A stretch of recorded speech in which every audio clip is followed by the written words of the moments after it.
They go zip. My legacy shall Okay. endure. And there's the Claude. But now you are in trouble. You might receive the Freya again. Yeah. Because the Freya's not banned out. There's the man out.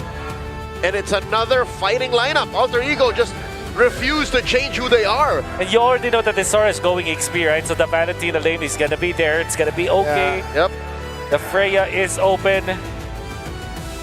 What are the other? Maybe the next alternative must be the Harith, but I doubt it will be the case here for for RP. It's just a low-hanging fruit. Why would you change what's not broken? Maybe their hesitation of picking up Freya here is because of the Zet, yeah. Nope, of course not. Nope. They just thought about it. Yeah. But they did not hesitate. Yeah. Or maybe they took the time just to talk about the first few minutes of the game. Yep. Just decide, hey, here's what we're gonna do. Delayed, not denied. Delayed, not denied. At this point, Believable, considering it's man. Alter Ego, I'm still gonna lean towards Alter Ego for this draft. I cannot not root for Alter Ego in this draft, so I'm going Alter Ego. Insanity is repeating something and hoping for something something new. But no, this is the same. It's the Freya. Oh. I'm so Alter champs. It's one of those scenarios where we have to say SRG desperately needs to win this game number 2. Because for the second game in a row, they give Leomord, they give Freya, they picked up a Sora when a Valentina's open. They didn't do that in the previous game, but that in itself in M7 feels like a cardinal sin. Welcome to game number 2. Alter Ego is leading. Will they go to match point first, or will SRG swing it back? Let's loop back in our casters. Till the enemy reaches Coach the Zephyr and battlefield. RF's Smash conversation. Freya? Yeah, Freya. All troops Okay. deployed. It's happening again. Maybe Innocent Welcome to does better this Mobile time. I don't think that was Legends. the case in the last game, but hey, this might work better. They have a different of a draft, but I still have to lean towards Alter Ego's draft here too. Just when you think you know them, they don't. Maybe that's why they have 3 masks. Yeah, well, I also feel like there is somewhat of a clear idea as to why they are trying to stick with the Baksha going up against the Leomord.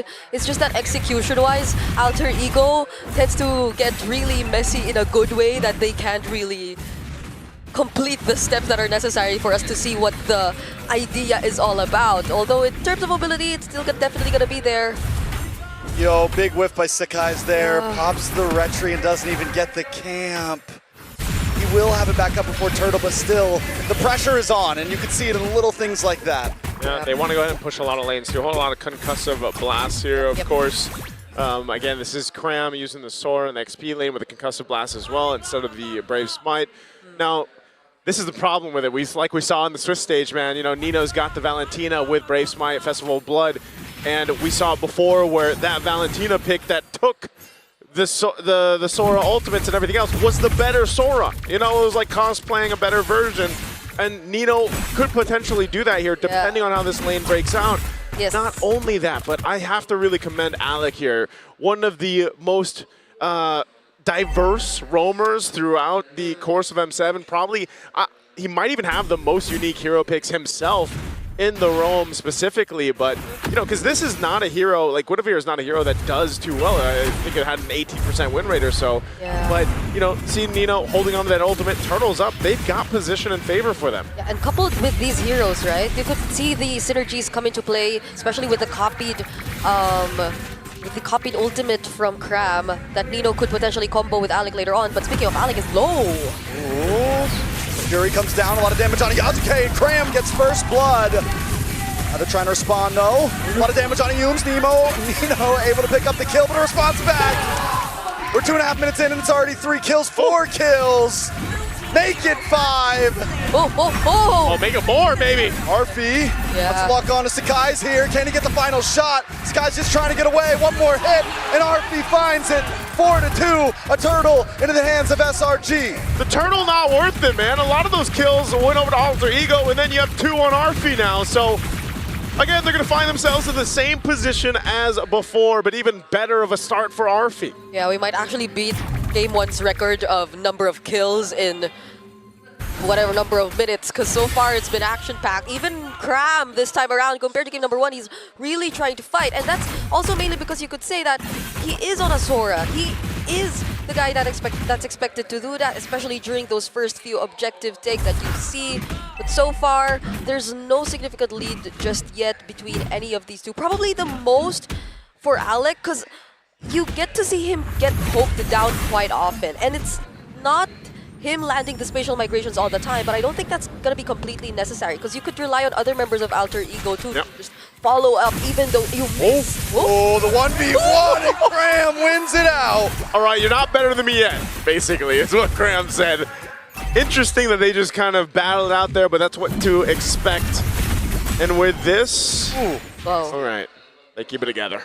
Yeah, so far everything's still going good for Alter Ego Esports here, although compared to the past rotations we've seen from them, there hasn't been much towards the top lane. So Innocent and RP, they're still relatively free, but despite that, it's interesting to see that RP is on a 2-0 already.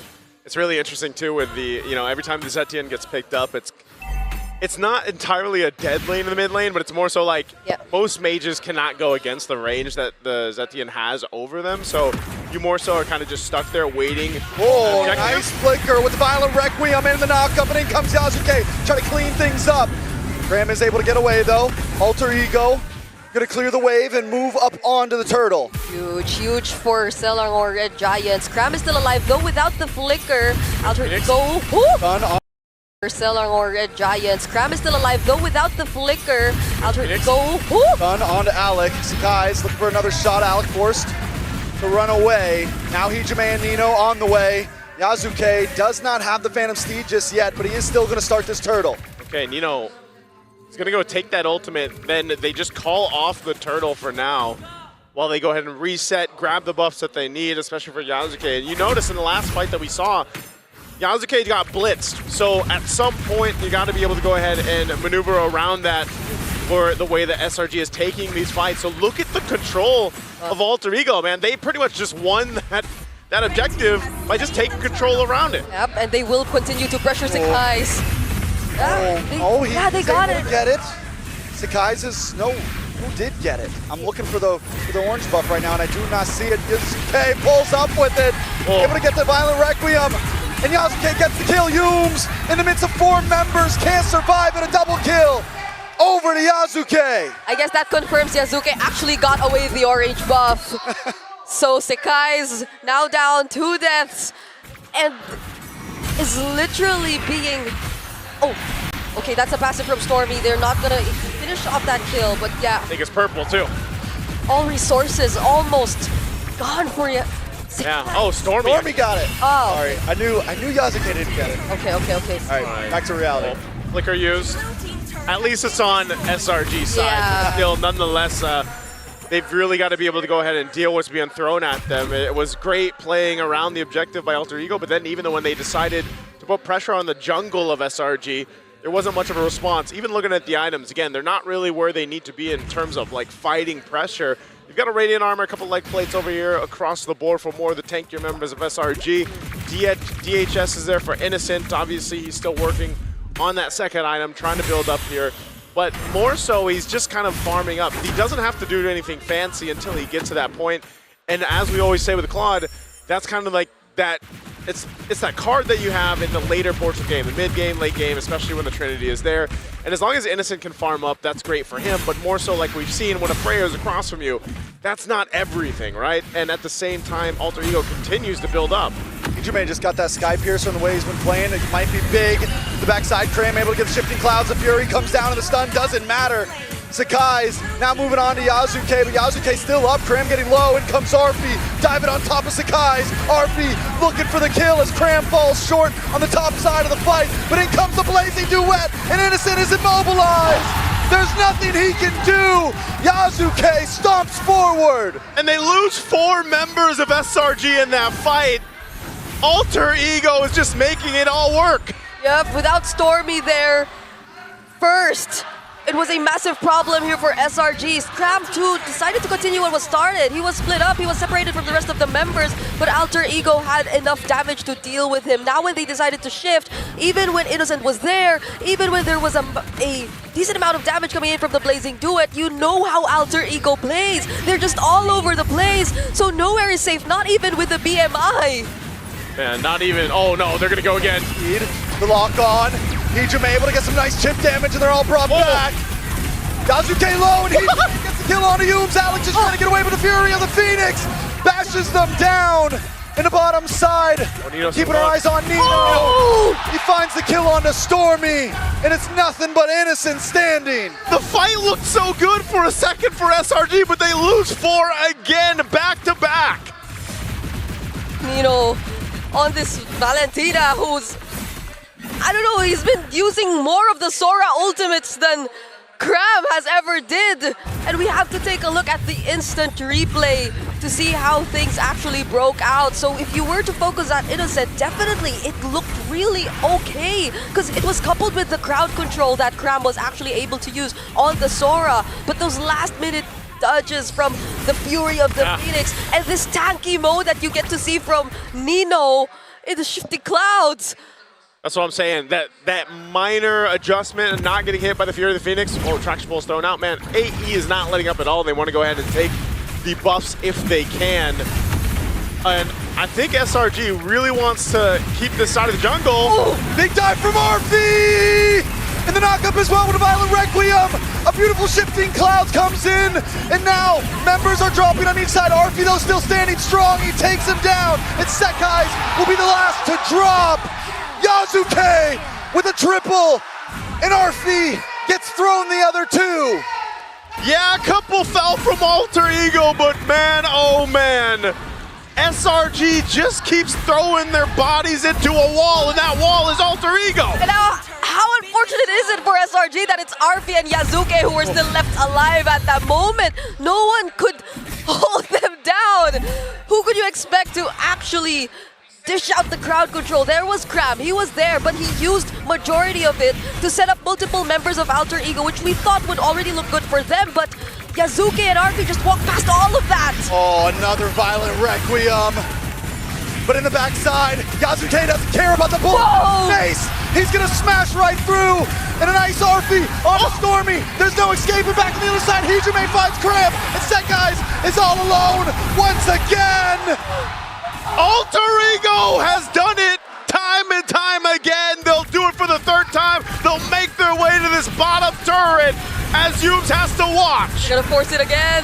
No Holy Shields. They've already taken out the mid and bottom lane. Holy Shields, it's Yumes alone! Alter Ego have been playing too long today, but Innocent's gonna come out. Alter Ego's forced to back off, and Yazuke takes the Lord. First Lord of the game. And inhibitor's already broken. Dude, at this point for SRG, I would almost just say, man, like, I mean, think about how many team fights there's been. And I would be thinking, man, we have this, but then all of a sudden we don't. And that's in a weird position to be in, because your biggest damage dealer, which is usually the Claude like we mentioned, whoa, Purify was used, by the way. The Purify is gone now for Innocent, and Lord is making its way down bot. Yeah. This is going to be even tougher. He's going to have to rely on some defensive items and fancy footwork to make this work. They're going to go for the base. Holy Shields pop. RP jumping for Yumes as that top shield is going to pop as well. Yeah. But now with the Lord making its way down bottom, how does SRG defend this? They are 12,000 gold behind, and this has been a dominant game for Alter Ego Esports. They have range. They could definitely take advantage of that, but not if they're dive like this. Arfi once again. And a nice shifting clouds, anything that Cram to do to save the team. But it's not going to be enough. Yazuke brought low, Stormy able to try to do something. All members still standing! And Nino cleans them up! They lock on to the base, and Alter Ego take us to match point! El Padre! He